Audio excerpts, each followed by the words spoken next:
High, আমি Nilanjana from এন্ডিকর। আর আজকে আমি বানাবো একটা খুবই সিম্পল বাট গর্জিয়াস একটা জুয়েলারি সেট। আগে এর উপকরণগুলো চলুন দেখে নিই। প্রথমেই লাগছে কিছু বড় সাইজের গোল কাচ আর বেশ কিছু ছোট ছোট গোল কাচ। কাঁচের শেপ আর সাইজ আলাদা হলে কিন্তু জিনিসটা দেখতেও আলাদা হয়ে যাবে। আর লাগবে এই 1mm এর জুয়েলারি ওয়্যারটা, কিছু হোয়াইট পার্ল বিট বড় সাইজের। এক্সাক্ট সাইজ বলতে পারছি না কারণ এগুলো আমার কাছে আগেই আনা ছিল। জাম্পরিং তো লাগবেই, সাথে আছে কিছু হেডপিন আর এই আইপিনগুলো। আজকে জুয়েলারিকে সবচেয়ে বেশি সুন্দর বানিয়েছে যে জিনিসটা, সেটা হলো এই লেহেরিয়াগুলো। এগুলোর অন্য কোনো নাম জানা থাকলে অবশ্যই জানাবেন, আমি লেহেরিয়া বলেই জানি। পেন্ডেন্টের ট্যাসেল বানানোর জন্য আমি আজকে এখানে চেইন নিয়েছি। আর এই সবগুলোকে অ্যারেঞ্জ করার জন্য অবশ্যই লাগবে B7000 আঠা। এটার অল্টারনেটিভ হিসেবে আপনারা এই ফেব্রিক আঠাটাও ইউজ করতে পারেন, তবে আমার মনে হয় এই সমস্ত জুয়েলারির ক্ষেত্রে এই আঠাটা কিন্তু অনেক বেশি কার্যকর এই ফেব্রিক আঠাটার থেকে। আর জুয়েলারি বানাতে গেলে কিছু টুলস তো লাগেই, যেমন এই কাটার, এই রাউন্ড নোজ পিলার, যেটা আমার কাছে ভীষণ কাজের মনে হয় কারণ এটা দিয়ে অনেকটাই সাশ্রয় করা যায়। এটা আরেকটা নোজ পিলার, এটা দিয়ে জাম্পরিং খুলতে বেশি সুবিধা হয়। আর লেগেছে এই পাঞ্চিং পিলারটা, এটা না থাকলেও অবশ্য হয়, সুই দিয়েই কাজ চালিয়ে নেওয়া যায়। তো চলুন এবার মেন প্রসেসটা শুরু করা যাক। সবার প্রথমে এই জুয়েলারি ওয়্যারটা কাঁচের মাপ মতন কোনো একটা রাউন্ড কিছু চারপাশে এরকম রাউন্ড রাউন্ড করে নেবেন। যেহেতু দুটো সাইজের কাঁচ আছে তাই দুরকম সাইজই করে নিতে হবে। এইবার স্প্রিং এর মতন অংশটাকে বের করে মাঝ বরাবর কেটে নিতে হবে, তাহলেই দেখবেন বেশ অনেকগুলো বড় সাইজের জাম্পরিং পাওয়া গেল। এবার এইগুলোকে কি করতে হবে, ওই B7000 আঠাটা দিয়ে এরকম কাঁচের চারপাশে সেট করে নিতে হবে। এবার সবগুলো কাজকে এইভাবে সেট করে রেখে মোটামুটি 3-4 ঘন্টার একটা ব্রেক নিতে হবে, কারণ ওগুলো শুকোনোর জন্য টাইম দিতে হবে। এবার একটা প্লাস্টিকের শিটের উপরে এরকম আইপিন সেট করতে হবে। এইবারে এর উপরে ওই আগে থেকে রেডি করে রাখা কাঁচগুলোকে সেট করে দেবো। প্রথমে আমি এই জুয়েলারিটাকে একেবারে সিম্পল রাখতে চেয়েছিলাম, তাই জন্য নিচের দিকে একটা হুক আর একেবারে উপরের দিকে দুটো হুক দিয়েছি। এই সেম জুয়েলারি যদি আপনারা বানাতে চান তাহলে আমি বলবো নিচের দিকে আরো চারটে করে 8টা আইপিন লাগিয়ে দিতে নিচের সাইডটায়।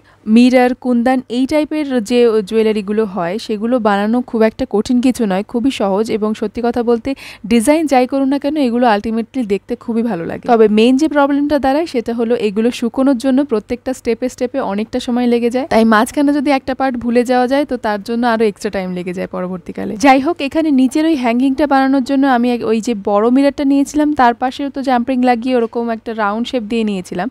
তারপরে ঠিক এইভাবে আইপিনগুলোকে রেখেছিলাম একটাকে লম্বালম্বি করে, বাকি যে 7টা ছিল সেগুলোকে কিন্তু আড়াআড়িভাবে রেখেছিলাম। আর এর ব্যাক সাইডে সাপোর্টের জন্য আমি ওই প্লাস্টিকের টুকরোই কেটে নিয়েছিলাম গোল করে, তারপর ওটাকে আরেকটুখানি আঠা দিয়ে বসিয়ে দিয়েছিলাম যাতে একেবারে পেছনের পোর্শনটাও সুন্দরভাবে সেট হয়ে যায়। এই হ্যাঙ্গিংটা আমি বানিয়েছিলাম অপশনাল হিসেবে, হয় ওর সাথে হ্যাং করব, না হলে আলাদাভাবে পেন্টেন্ট হিসেবে পরবো। মিররের চারপাশে লাগানো রিংগুলো শুকোনোর আগেই কিন্তু আপনারা এইভাবে বসিয়ে নিতে পারবেন। একটু মেসি হবে ব্যাপারটা, কিন্তু করা যাবে। তবে এখন যে পোর্শনটা আমি করছি মানে প্লাস্টিকের কাটিংটা, এইটা করার আগে আঠাটা শুকোনো কিন্তু ভীষণ ইম্পর্টেন্ট। পেন্ডেন্টের নিচের হ্যাঙ্গিং এর জন্য আমি এখানে একটা হেড পিনের মধ্যে ওই যে পার্লগুলো রেখেছিলাম সাদা রঙের, সেগুলোর একটা ভরে উপরে একটা লুপ মতন তৈরি করে নিয়েছিলাম নোজ পিলারটা দিয়ে, রাউন্ড নোজ পিলারটা দিয়ে। এই নোজ পিলারটা দিয়ে সাংঘাতিক কিপটেমি করা যায়। যেমন ধরুন এই জুয়েলারিটার ক্ষেত্রেই আইপিনগুলো কিন্তু খুব ছোট ছোট কাজে লেগেছিল, বাকি যে স্টিকটা ছিল সেটা দিয়ে কিন্তু আরো আইপিন আমি বানিয়ে নিয়েছিলাম এইটার সাহায্যেই। আর এই হ্যাঙ্গিং এর ক্ষেত্রে কিন্তু আমি দুপাশে দুটো করে লেহেরিয়ার, মাঝখানে ওই যে পার্লের যে বলটা ছিল সেইটা দিয়েছিলাম। তবে আমার কাছে একটু বেশি খালি খালি মনে হচ্ছিল, তাই ওই প্লাস্টিকটা যে এক্সট্রা রেখেছিলাম সেগুলোকে দুপাশে 4টে করে আমি ছিদ্র করে নিয়েছিলাম, যাতে এখানেও জাম্পরিং এর সাহায্যে কিছু লেহেরিয়া আমি অ্যাড করতে পারি। তো এই পোর্শনে লেহেরিয়ার সাথে আর বড় পার্ল আমি অ্যাড করিনি, ছোট ছোটই রেখেছিলাম। সিম্পলের মধ্যে পেন্ডেন্টের ডিজাইনটা কিন্তু আমার কাছে বেশ ভালো লেগেছিল, আর এটা মঙ্গলসূত্রের সাথে অনেক বেশি ভালো লাগছিল। এরপরে মনে হলো ওই যে এক্সট্রা হ্যাঙ্গিংটা বানিয়েছিলাম সেটাকে অ্যাড করে দেখি কেমন দেখায়। তো দেখলাম বিয়ে বাড়িতে পরার জন্য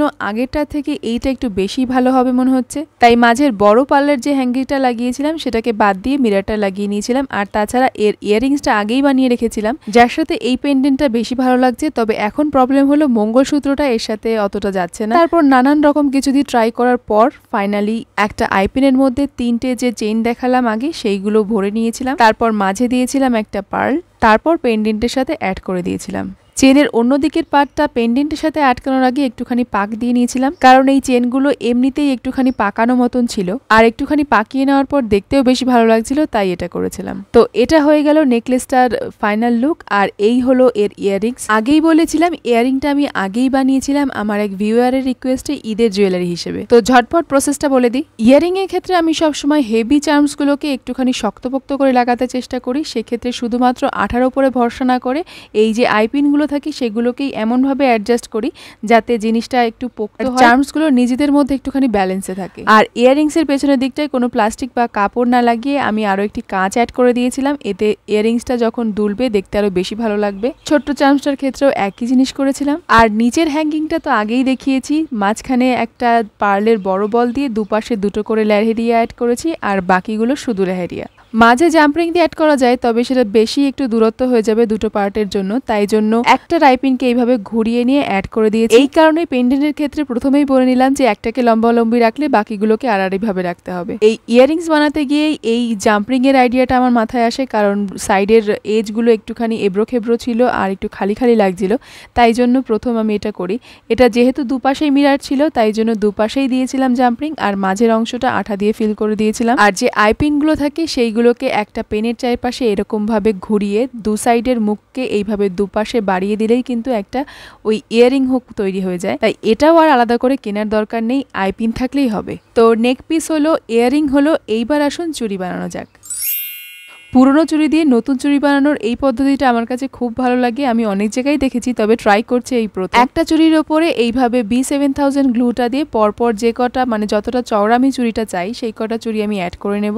এইবার ডেকোরেশনের পালা। ইয়াররিং আর নেক পিস বানাতে আমার যত না সময় লেগেছে, এই চুড়িটা বানাতে আমার প্রচুর সময় গেছে, কারণ আমি ভেবেই পাচ্ছিলাম না চুড়িটা কিভাবে করব, কিভাবে করলে ভালো লাগবে। সাথে ছিল বিয়ে বাড়ি যাওয়ার তারা, মানে তাড়াহুড়ো করে শেষ করতে হচ্ছিল, এদিকে তাড়াহুড়ো ওদিকে মাথায় কিছু আসছে না। তো যা হোক তা হোক করে এরকম একটা ডিজাইন তৈরি করলাম, কারণ শুধু জুয়েলারি বানালেই তো হলো না, অন্তত 7-8 ঘন্টার শুকোতে টাইম দিতে হবে। আমি দুটো মিররের মাঝখানে ফাঁকা রেখেছিলাম, ওইখান দিয়ে ওই যে জুয়েলারি ওয়্যারটা ছিল সেটাকে সেট করব বলে, কিন্তু পরবর্তীকালে দেখলাম সেটা করলে খুব একটা ভালো লাগছে না, তাই জন্য ওটাকে বাদ দিয়ে এরকম ছোট ছোট যে পার্লগুলো ছিল আমার কাছে সেইগুলোকে এই দুটো মিররের মাঝখানে মাঝখানে একটা একটা করে বসিয়ে গেছি। আপনার কাছে যদি হাফ বিট থাকে তাহলে তো ব্যাপারটা খুবই ইজি, তবে যদি ফুল বিটস দিয়ে আপনারা এইভাবে কাজ করতে যান তবে কিন্তু একটা জিনিস খেয়াল রাখবেন, যেন এই পার্লের ছিদ্রগুলো ওপরের দিকে না দেখা যায়, ওটা দেখতে খুব একটা ভালো লাগে না। আপনারাই দেখুন সেকেন্ড পার্লটা কিন্তু কেমন ফাঁকা ফাঁকা লাগছে, অথচ বাকিগুলো কিন্তু ঠিকই আছে, কারণ ওগুলোকে আমি ঘুরিয়ে লাগিয়েছিলাম।